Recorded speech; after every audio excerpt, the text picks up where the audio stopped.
جو بیرون ملک پاکستانی پیسے بھیج رہے تھے, ڈالرز بھیج رہے تھے, ریمیٹنسز بھیج رہے تھے, وہ بھی کم ہو گئے. جو ہماری ٹیکس کلیکشن تھی, یعنی جو آمدنی ایک ملک کی ہوتی ہے ٹیکس اکٹھا کر کے, وہ بھی اس کے جس رفتار پہ ہم اکٹھے کر رہے تھے وہ نیچے چلا گیا. اور میں آج آپ کے سامنے پاکستان کی اکنامک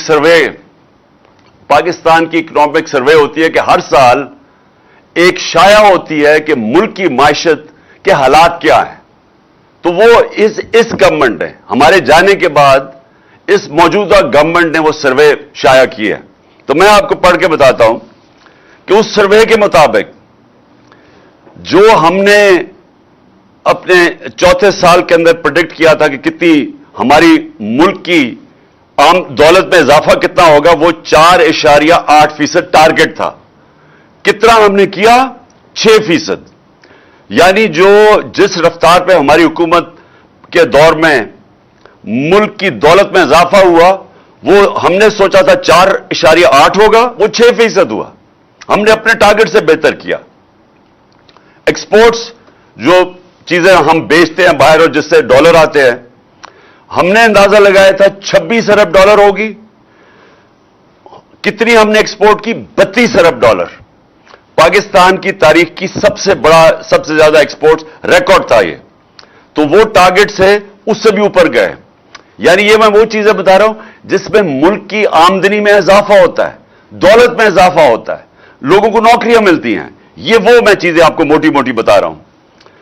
ہمارا جو زراعت تھا, ہم نے ٹارگٹ کیا تھا کہ زراعت میں جو اضافہ ہوگا وہ 3.5% تھا, اور کتنا اضافہ ہوا؟ 4.4%. کچھ 17 سال کے بعد سب سے زیادہ تیزی سے ہماری زراعت بڑھی تھی.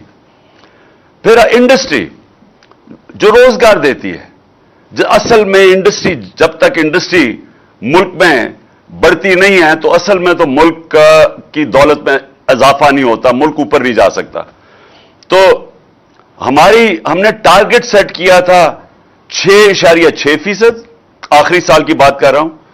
اور ہوا کتنی؟ انڈسٹری کتنی تیزی سے بڑھی؟ 9.8%. اپنے ٹارگٹ سے اوپر گئے ہم.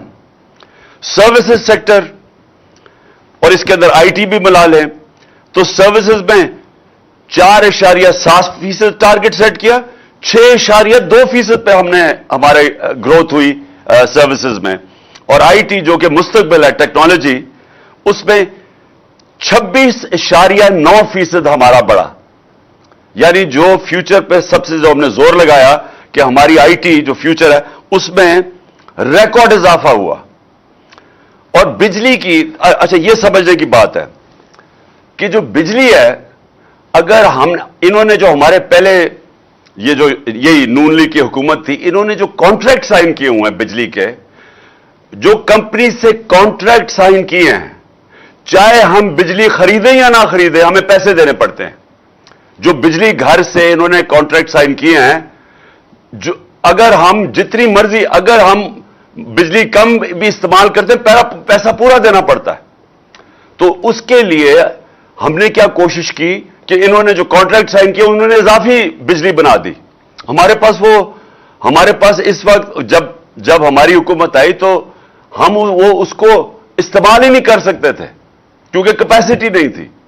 تو ہم نے کوشش کی کہ بجلی کی کنزمپشن بڑھے, انڈسٹری کو ہم نے انسینٹیوز دیے. تو ہمارے دور میں جو بجلی کی کنزمپشن بڑھی وہ 20.9%.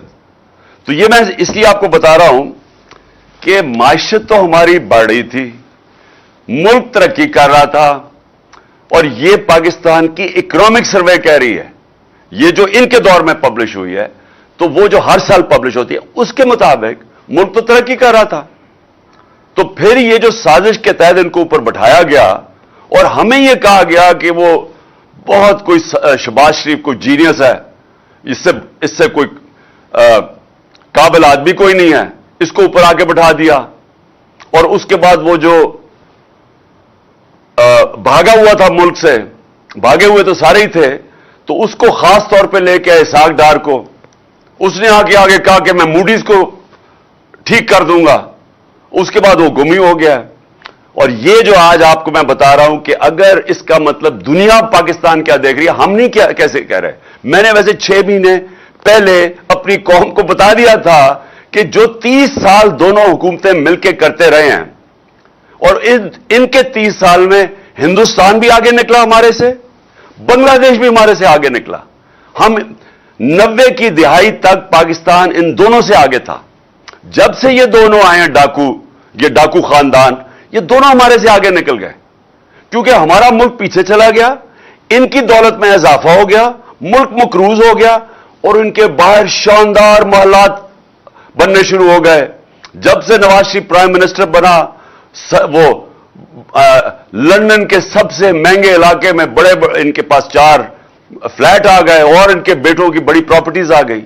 تو یہ تو امیر ہو گئے، قوم مقروض ہو گئی. ان کو واپس مسلط کیا، اور میں نے تب کہا کہ ان سے نہیں سنبھالا جائے گا. میں نے اسٹیبلشمنٹ کو سمجھایا، ہینڈلرز کو سمجھایا کہ یہ اگر آپ نے سازش کامیاب ہونے دی، یہ ملک نہیں سنبھال سکتے. اور میں نے جب 6 مہینے پہلے کہا تھا کہ خدا نہ خواستہ اگر پاکستان ڈیفالٹ کرتا ہے، یعنی قرضے نہیں واپس کر سکتا، تو پاکستان کو پھر کون بیل آؤٹ کرے گا. اور میں نے تب یہ کہا تھا، جب انہوں نے کہا کہ اس کو غدار، مجھے غدار کہہ رہے تھے، تب انہوں نے کہا مجھے کہ اس کے اوپر غداری کے کیس بناؤ، کہ یہ کہہ رہے ہیں کہ اگر پاکستان ڈیفالٹ کرتا ہے تو جو بھی ہمیں نکالے گا اس میں سے وہ قیمت مانگے گا. مفت کچھ نہیں ہوتا. وہ امریکن کہتے ہیں دیر از نو فری لنچ، کوئی مفت میں مدد نہیں کرے گا. اور جو وہ قیمت ہمارے سے مانگیں گے، میں آج پھر اپنی قوم کے سامنے کہہ رہا ہوں کہ وہ ہمارا جو ہماری نیشنل سیکیورٹی کا سب سے بڑا اثاثہ ہے، اس کے پیچھے جائیں گے وہ. اور یہ میں نے 6 مہینے پہلے کہا تھا اپنی قوم کو. اور آج جدھر ہم اب کھڑے ہیں، یہ جب سے چور اوپر بیٹھے ہیں، یہ ہمیں ادھر ہی لے کے جا رہے ہیں. لیکن وہ نواز شریف کو کوئی فرق نہیں پڑے گا کہ اگر ہم اپنی نیشنل سیکیورٹی پہ کمپرومائز کر دیں، کیونکہ اس کا تو پیسے باہر پڑے ہوئے ہیں. وہ تو جب موقع ملتا ہے باہر بھاگ جاتا ہے. جب وہ پرائم منسٹر تھا، اس نے 23 نجی دورے کیے لندن کے. میں پرائم منسٹر تھا 3.5 سال، میرے تو بچے باہر تھے. میں تو ایک دفعہ بھی نہیں کیا، حالانکہ 2 دفعہ مجھے دعوت ملی انگلینڈ آنے کی، کیونکہ میں ہمیشہ سوچتا تھا کہ میں تب باہر جاؤں، ہمارا ملک غریب ہے، ہم مقروض ہیں، میں کیوں ملک کا پیسہ خرچ کروں جب تک کہ میرے ملک کو میرے دورے سے فائدہ نہیں ہوگا. یہ سرکاری خرچے کے اوپر پرائیویٹ دورے کیے اس نے لندن کے. 23 دفعہ یہ لندن گیا. زرداری 50 دفعہ دبئی گیا نجی دوروں پہ. اور یہ لندن کیا کرنے جاتا تھا؟ پیسے وہاں ہیں، دولت وہاں ہے، بزنس وہاں ہے، بیٹوں کو وہاں بسا دیا ہے، برطانیہ کے وہ شہری بن گئے ہیں، وہ آرام سے وہاں بیٹھے ہیں. جس کے اوپر کرپشن کیس ہوتا ہے وہ وہاں بھاگ جاتا ہے. اسحاق ڈار باہر بھاگ گیا، اس کے بیٹے باہر ہیں. شہباز، یہ حمزہ جو سلمان شہباز ہے، اس کو جب ایف آئی اے کا کیس رمضان شوگر مل لیا، جس میں مقصود چپڑاسی کے پاس پیسہ آ گیا تھا، اس کے اوپر ہاتھ جانے لگا، یہ باہر بھاگ گیا. باہر بھاگ جاتے ہیں جب ان کو خطرہ ہوتا ہے، پھر ڈیل کرتے ہیں، وہاں بیٹھ کے ڈیلنگ کرتے ہیں. پھر ڈیل کر کے جب ان کو پتا ہوتا ہے کہ ہاں جی ہمیں گرین سگنل مل گیا، پھر واپس آ جاتے ہیں. اور وہی اسحاق ڈار سگنل لے کے واپس آ گیا. لیکن اگر آج بھی کسی کا خیال ہے کہ یہ ملک کے معاشی مسئلے حل کر سکتے ہیں، تو سوال تو پھر یہ ہے کہ ملک کو پہلے لے کے کون اس سٹیج پہ آیا، یا ملک کا دیوالیہ نکالا کس نے؟ 30 سال تو یہ دونوں خاندان بیٹھے ہوئے ہیں، تو پھر کیسے ملک اس سٹیج پہ پہنچا؟ اور میں نے آپ کو بتایا کہ ہم نے ایک دیوالیہ ہوا پاکستان سنبھالا 2018 میں، اور اس پاکستان کو اس دیوالیے سے نکال کے 2 سال کرونا کے سال گزرے جو دنیا میں تباہی مچی. اپنے ملک کو کرونا سے نکالا، اور دنیا مثال دیتی تھی کہ جو پاکستان نے کرونا میں جس طرح اپنے ملک کو سنبھالا، اپنی معیشت کو سنبھالا، اپنے غریبوں کو بچایا، وہ مثال دیتے ہیں کہ دنیا میں وہ 3 ٹاپ ملک تھے جنہوں نے سب سے بہترین طریقے سے کرونا سے نکالا.